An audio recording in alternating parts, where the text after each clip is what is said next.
안녕하세요 여러분. 오늘은 토라포션 베우코타이 우연이라는 이름의 허물을 넘어 의미를 찾아 떠나는 여행이라는 제목의 토라포션 에세이입니다. 이 글을 잠시 요약해드리겠습니다. 이 글은 랍비 조나단 삭스의 토라포션 베우코타이 강해를 바탕으로 삶의 의미에 대해 이야기합니다. 랍비는 레위기 26장의 축복과 저주를 통해 우리가 가치 있고 쓸모있는 삶을 살아야 한다고 주장하며 하나님의 말씀에 대한 무관심을 우연으로 해석한 마이모니데스의 견해를 소개합니다. 진화론과 창조론을 비교하며 세상의 기원을 설명하고 개인이 추구해야 할 의미 있는 비전으로 정해 진실, 평화를 제시합니다. 결국 저자는 자신뿐만 아니라 공동체에 유익을 주는 삶을 통해 진정한 의미와 행복을 발견할 수 있다고 강조합니다. 칠흑 같은 밤하늘을 빼곡히 채운 별들을 올려다볼 때마다 인간 존재의 왜소함 앞에 겸허해지곤 합니다. 지구상의 모든 모래알갱이를 합친 것보다 더 많은 별이 우주 공간에 존재한다는 천문학자의 말은 이 광대한 실체 앞에서 우리의 자리가 얼마나 작은지를 다시 한번 실감하게 합니다. 창세기에서 하나님이 아브라함에게 내 자손을 하늘의 별과 같이 바닷가의 모래와 같이 많게 하겠다고 약속하신 비유는 셀 수 없이 번성하게 하시겠다는 약속의 크기를 가늠케 하며 그 절묘함에 감탄하게 됩니다.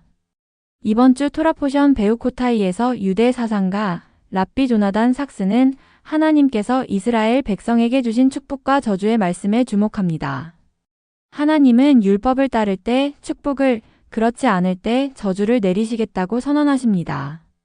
신명기에서 더욱 상세히 다루어질 이 주제는 레위기 26장에서 그 서막을 알립니다. 랍비 삭스는 이 축복과 저주를 통해 우리에게 의미 있는 삶을 살 것을 촉구합니다. 그렇다면 의미란 무엇일까요? 의미 있다는 말은 곧 가치가 있다는 말과 통하며 더 나아가 쓸모 있다는 말로도 바꿔 생각할 수 있습니다. 결국 의미 있는 삶이란 가치 있는 삶, 공동체 안에서 쓸모를 발견하는 삶이라 할 수 있을 것입니다. 가치는 평가를 가능하게 합니다. 하나님의 말씀, 곧 율법은 절대적인 가치를 지닙니다. 그 가치를 우리가 얼마나 잘 이해하고 따르는지에 대한 평가 또한 가능해집니다. 축복과 저주는 이러한 가치 평가를 다른 방식으로 표현한 것입니다. 마치 우리가 국어라는 학문의 가치를 인정하고 그것을 얼마나 잘 습득했는지 시험으로 평가하여 성적을 매기는 것과 같습니다. 하나님께서는 이스라엘 백성이 당신의 말씀에 대해 무관심하고 적대적일 때 처벌하시겠다고 경고하십니다. 여기서 사용된 히브리어 단어는 캐리입니다. 랍비 삭스에 따르면 이 단어는 그 정확한 의미를 알 수 없으며 성경의 다른 곳에서는 거의 발견되지 않고 레위기 26장에서만 7번 반복 사용됩니다. 이 캐리의 의미를 가장 통찰력 있게 설명한 학자 중 한 명이 바로 마이모니데스입니다. 그는 캐리를 우연챈스로 해석했습니다. 이 해석은 매우 심오한 의미를 담고 있습니다. 하나님의 말씀은 필연의 질서와 의미를 내포하고 있습니다. 그런데 이스라엘 백성이 하나님의 말씀을 마치 우연처럼 취급하고 무시하며 어기는 순간 그들에게는 저주가 임한다는 것입니다. 마이모니데스적 관점에서 볼 때 하나님은 세상에서 우연을 제거하셨습니다. 세상은 하나님의 의지와 섭리 아래 움직이며 모든 것은 필연적인 질서 속에서 움직입니다. 따라서 히브리 사상에서는 진정한 의미의 우연이라는 개념 자체가 존재하기 어렵다고 말하기도 합니다. 하나님은 영원한 필연이시며 그분에 의해 세상 또한 필연의 질서로 다스려집니다. 이러한 필연의 질서 관점은 세계관의 근본적인 차이를 드러냅니다. 예를 들어 진화론은 무작위적인 돌연변이와 자연, 선택이라는 우연의 누적 결과로 생명이 시작되고 발전했다고 설명합니다. 이는 마치 닭이 먼저냐, 달걀이 먼저냐라는 질문에 달걀 단순한 시작이 먼저라고 답하는 것과 같습니다. 그러나 창조론은 성경 창세기 1장의 증언처럼 하나님께서 먼저 성체달을 완전한 형태로 창조하셨다고 말합니다. 수탉과 암탉의 교미를 통해 병아리가 태어나는 것은 창조 질서 안에서의 필연적인 과정입니다. 성경은 세상을 간명하게 이해하는 출발점을 제시합니다. 모든 사람은 살면서 한 번쯤은 나는 어디서 왔고 어디로 가는가? 라는 근원적인 질문을 스스로에게 던지게 됩니다. 이 질문에 대한 답을 찾기 위해 우리는 조상의 조상을 거슬러 올라가고 철학과 과학의 도움을 빌려 우리 존재의 시원을 탐구하려 합니다. 그러나 이 거대한 질문에 대해 성경은 창세기 1장 1절에서 대담하게 선포합니다. 태초에 하나님이 천지를 창조하시니라. 성경은 우리가 하나님께로부터 왔고 결국 하나님께로 돌아가는 존재라고 역설합니다. 기독교에서 하나님을 알파와 오메가, 즉 처음과 끝이라 부르는 이유가 여기에 있습니다. 어떤 랍비는 이렇게 말했습니다. 우주가 우연히 만들어졌다면 그것은 온갖 쓰레기를 끌어안은 거대한 쓰레기통에 불과할 것이다. 하지만 하나님께서 창세기 1장 1절에서 창조를 선언하심으로써 자칫 쓰레기통 같았을 우주는 온갖 보물로 가득 찬 보물상자가 되었다. 사람이 어떤 물건을 만들면 거기에는 만든 사람의 의도와 목적이 담기기 마련입니다. 길가에 무심히 쌓인 돌무더기조차 보는 사람에게 이 돌은 누가 왜 여기에 쌓았을까? 라는 의문을 불러일으킵니다. 마찬가지로 이 광대한 우주 또한 하나님의 깊은 의도를 품고 있습니다. 우리가 그 의도를 다 알지 못한다고 해서 그것이 우연의 산물이거나 무의미하다고 치부해서는 안 됩니다.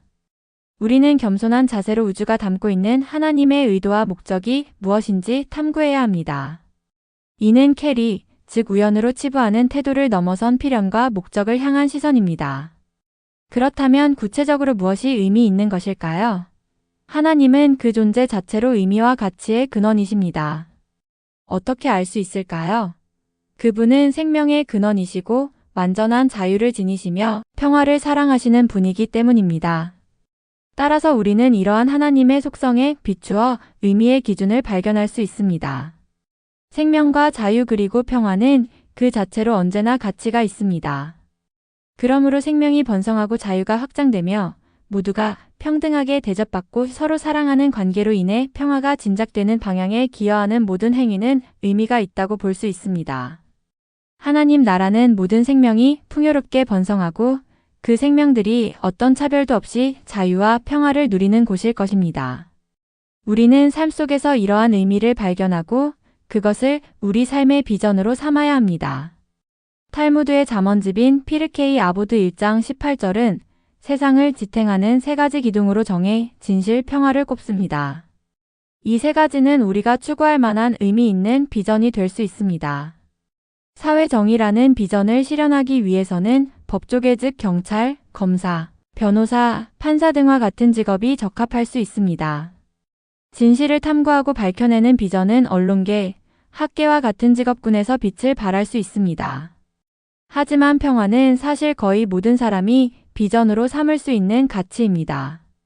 대부분의 사람이 직업을 통해 비즈니스 활동에 참여하기 때문입니다. 비즈니스는 상호 이익을 바탕으로 하는 거래를 기본으로 합니다. 서로에게 이익이 되는 관계를 추구함으로써 비즈니스에 참여하는 모든 사람들은 자연스럽게 평화에 기여하게 됩니다.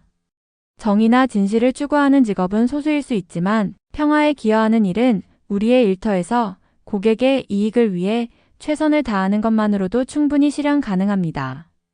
고객에게 가장 이타적인 서비스를 제공할 때 가장 큰 이익이 돌아오는 언뜻 이기적으로 보이지만 실제로는 이타적인 활동인 직업과 비즈니스에는 이러한 역설적인 의미가 담겨 있습니다. 물론 자신의 성공을 위해 노력하는 모든 활동 또한 의미가 있습니다.